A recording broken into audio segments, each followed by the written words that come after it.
हरे कृष्णा। शिला Prabhupada book reading में आप सभी का स्वागत है। आप देख रहे हैं श्रवणम कीर्तनम। मैं हूं अंकुर और आज हम पढ़ने वाले हैं श्रीमद् भगवद गीता यथारूप का दूसरे अध्याय का 30वां से 37वां श्लोक। Hare Krishna, Krishna Krishna, Hare Hare. देहि नित्यम् अवध्योऽयं देहे सर्वस्य भारत तस्मात् सर्वाणि भूतानि न त्वं शोचितुमर्हसि। अर्थात, हे भरतवंशी, शरीर में रहने वाले यानी देही का कभी भी वध नहीं किया जा सकता, अतः तुम्हें किसी भी जीव के लिए शोक करने की आवश्यकता नहीं है। तात्पर्य: अब भगवान अविकारी आत्मा विषयक अपना उपदेश समाप्त कर रहे हैं। अमर आत्मा का अनेक प्रकार से वर्णन करते हुए भगवान कृष्ण ने आत्मा को अमर तथा शरीर को नाशवान सिद्ध किया है। अतः क्षत्रिय होने के नाते अर्जुन को इस भय से कि युद्ध में उसके पितामह भीष्म तथा गुरु द्रोण मर जाएंगे, अपने कर्तव्य से विमुख नहीं होना चाहिए। कृष्ण को प्रमाण मानकर भौतिक देह से भिन्न आत्मा का पृथक अस्तित्व स्वीकार करना ही होगा। यह नहीं कि आत्मा जैसी कोई वस्तु नहीं है या कि जीवन के लक्षण रसायनों की अंतःक्रिया के फलस्वरूप एक विशेष अवस्था में प्रकट होते हैं। यद्यपि आत्मा अमर है, किंतु इससे हिंसा को प्रोत्साहित नहीं किया जाता।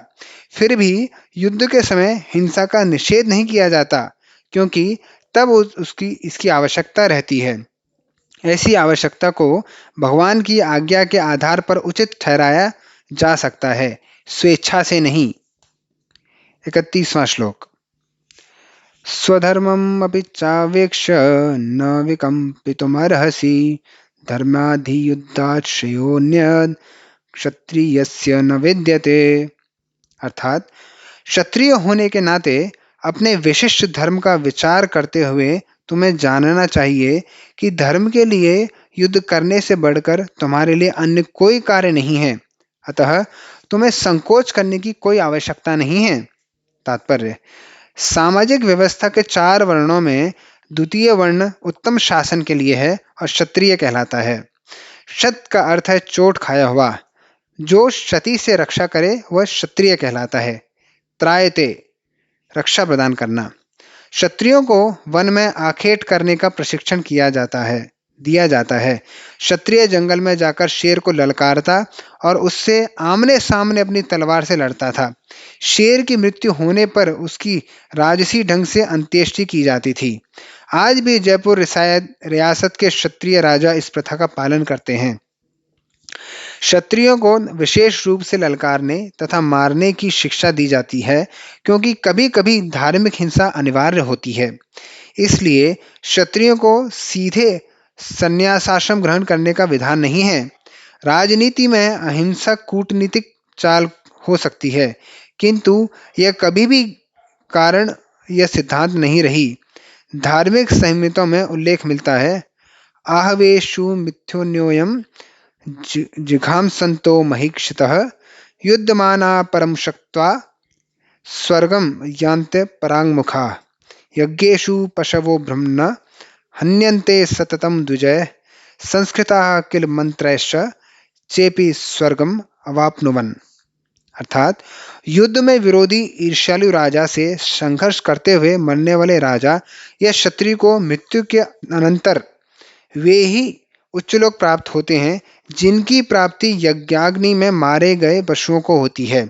अतः धर्म के लिए युद्ध भूमि में वध करना तथा याज्ञिक अग्नि के लिए पशुओं का वध करना हिंसा कार्य नहीं माना जाता, क्योंकि इसमें निहित धर्म के कारण प्रत्येक व्यक्ति को लाभ पहुंचता है और यज्ञ में बलि दिए गए पशु को एक स्वरूप से दूसरे में बिना विकास प्रक्रिया के ही तुरंत मनुष्य का शरीर प्राप्त हो जाता है।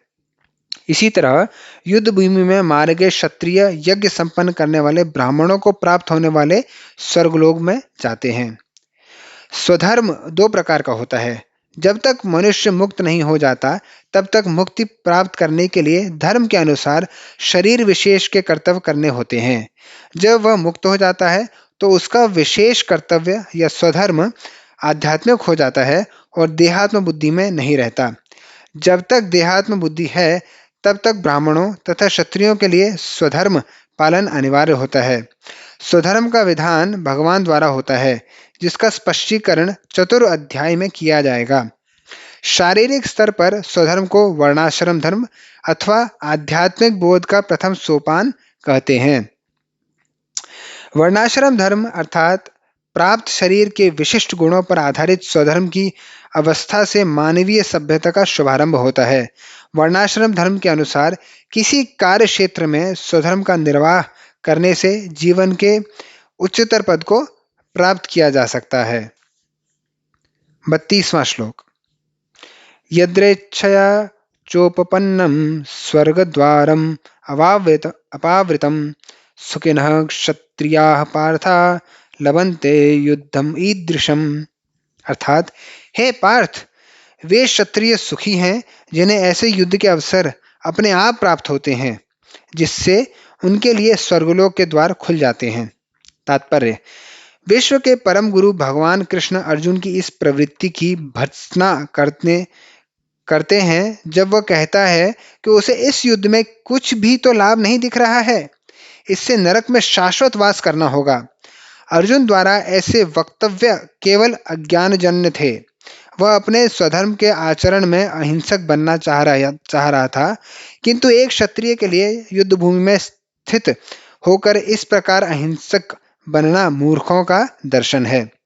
पराशर स्मृति में व्यासदेव के पिता पराशर ने कहा है, क्षत्रियो हि प्रजारक्षन् क्षत्रपाणि प्रदंडयन् निर्जित्य परसैन्यादि क्षितम धर्मेण पालयेत। अर्थात, क्षत्रिय का धर्म है कि वह सभी क्लेशों से नागरिकों की रक्षा करे, इसलिए उसे शांति तथा व्यवस्था बनाए रखने के लिए हिंसा करनी पड़ती है। अतः उसे शत्रु राजाओं के सैनिकों को जीतकर धर्मपूर्वक संसार पर राज्य करना चाहिए। यद्यपि सभी पक्षों पर विचार करें तो अर्जुन को युद्ध से विमुख होने का कोई कारण नहीं था। यदि वह शत्रुओं को जीतता है तो राजभोग करेगा, और यदि वह युद्ध भूमि में मरता है तो स्वर्ग को जाएगा, जिसके द्वार उसके लिए खुले हुए हैं। युद्ध करने से उसे दोनों ही तरह लाभ होगा। 33वां श्लोक। अथ चेत्त्वम् इमं धर्म्यं संग्रामं न करिष्यसि ततः स्वधर्मं कीर्तिं च हित्वा पापम अवाप्स्यसि। अर्थात, किंतु यदि तुम युद्ध करने के स्वधर्म को संपन्न नहीं करते तो तुम्हें निश्चित रूप से अपने कर्तव्य की उपेक्षा करने का पाप लगेगा और तुम योद्धा के रूप में भी अपना यश खो दोगे।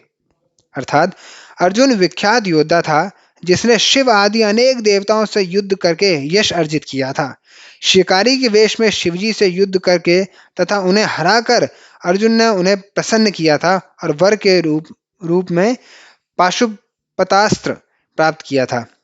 तभी लोग जानते थे कि वह एक महान योद्धा है।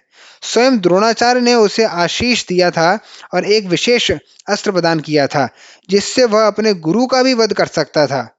इस प्रकार वह अपने धर्मपिता एवं स्वर्ग के राजा इंद्र समेत अनेक अधिकारियों से अनेक युद्धों के प्रमाण पत्र प्राप्त कर चुका था।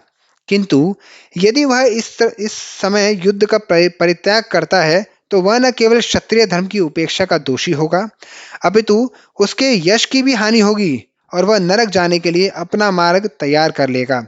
दूसरे शब्दों में, वह युद्ध करने से नहीं अपितु युद्ध के पलायन करने के कारण नरक का भागी होगा। 34वां श्लोक।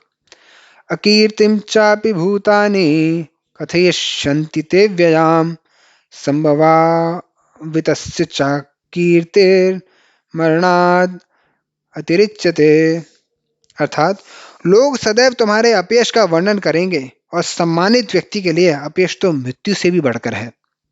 तात्पर्य: जब अर्जुन के मित्र तथा गुरु के रूप में भगवान कृष्ण अर्जुन को युद्ध से विमुख न होने का अंतिम निर्णय देते हैं, वे कहते हैं, अर्जुन, यदि तुम युद्ध प्रारंभ होने के पूर्व ही युद्ध भूमि छोड़ देते हो तो लोग तुम्हें कायर कहेंगे, और यदि तुम सोचते हो कि लोग गाली देते रहें किंतु तुम युद्ध भूमि से भागकर अपनी जान बचा लोगे, तो मेरी सलाह है कि तुम्हें युद्ध में मर जाना ही श्रेयस्कर होगा। तुम जैसे सम्माननीय व्यक्ति के लिए अपकीर्ति मृत्यु से भी बुरी है। अतः तुम्हें प्राण भय से भागना नहीं चाहिए। युद्ध में मर जाना ही श्रेयस्कर होगा। इससे तुम मेरी मित्रता का दुरुपयोग करने तथा समाज में अपनी प्रतिष्ठा खोने के अपयश से बच जाओगे। अतः अर्जुन के लिए भगवान का अंतिम निर्णय था कि वह संग्राम से पलायन न करे, अभी युद्ध में मरे। 35वां श्लोक। भयाद्रणाद् उपरतं मंस्यन्ते त्वं महारथाः येषां च त्वं बहुमतो भूत्वा यास्यसि लाघवम्। अर्थात जिन जिन महान योद्धाओं ने तुम्हारे नाम तथा यश को सम्मान दिया है, वे सोचेंगे कि तुमने डर के मारे युद्ध भूमि छोड़ दी है और इस तरह वे तुम्हें तुच्छ मानेंगे। तात्पर्य: भगवान कृष्ण अर्जुन को अपना निर्णय सुना रहे हैं। तुम यह मत सोचो कि दुर्योधन, कर्ण तथा अन्य समकालीन महारथी यह सोचेंगे कि तुमने अपने भाइयों तथा पितामह पर दया करके युद्ध भूमि छोड़ दी। वे तो यही सोचेंगे कि तुमने अपने प्राणों के भय से युद्ध भूमि छोड़ी है। इस प्रकार उनकी दृष्टि में तुम्हारे प्रति जो सम्मान है वह धूल में मिल जाएगा। 36वां श्लोक। अवाच्य वादांश्च बहून् वदिष्यन्ति तवाहिताः निन्दन्तस्तव सामर्थ्यं ततो दुःखतरं नु किम्। अर्थात तुम्हारे शत्रु अनेक प्रकार के कटु शब्दों से तुम्हारा वर्णन करेंगे और तुम्हारी सामर्थ्य का उपहास करेंगे। तुम्हारे लिए इससे दुखदाई और क्या हो सकता है। तात्पर्य: प्रारंभ में ही भगवान कृष्ण को अर्जुन के अयाचित दया भाव पर आश्चर्य हुआ था और उन्होंने इस दया भाव को अनार्योचित बताया था। अब उन्होंने विस्तार से अर्जुन के तथाकथित दया भाव के विरुद्ध कहे गए अपने वचनों को सिद्ध कर दिया है। 37वां श्लोक। हतो वा प्राप्स्यसि स्वर्गं जित्वा वा भोक्ष्यसे महीम् तस्मादुत्तिष्ठ कौन्तेय युद्धाय कृतनिश्चयः। अर्थात हे कुंती पुत्र, तुम यदि युद्ध में मारे जाओगे तो स्वर्ग प्राप्त करोगे, या यदि तुम जीत जाओगे तो पृथ्वी के साम्राज्य का भोग करोगे। अतः दृढ़ संकल्प करके खड़े हो और युद्ध करो। तात्पर्य: यद्यपि अर्जुन के पक्ष में विजय निश्चित न थी, फिर भी उसे युद्ध करना था, क्योंकि यदि वह युद्ध में मारा भी गया तो वह स्वर्गलोक को जाएगा। हरे कृष्णा। कृपया वीडियो को लाइक करें, शेयर करें और आपको कोई प्रश्न हो तो कमेंट करें। हमारे चैनल को सब्सक्राइब करें और पूरी भगवद गीता देखने के लिए प्लेलिस्ट में जाएं। हरे कृष्ण।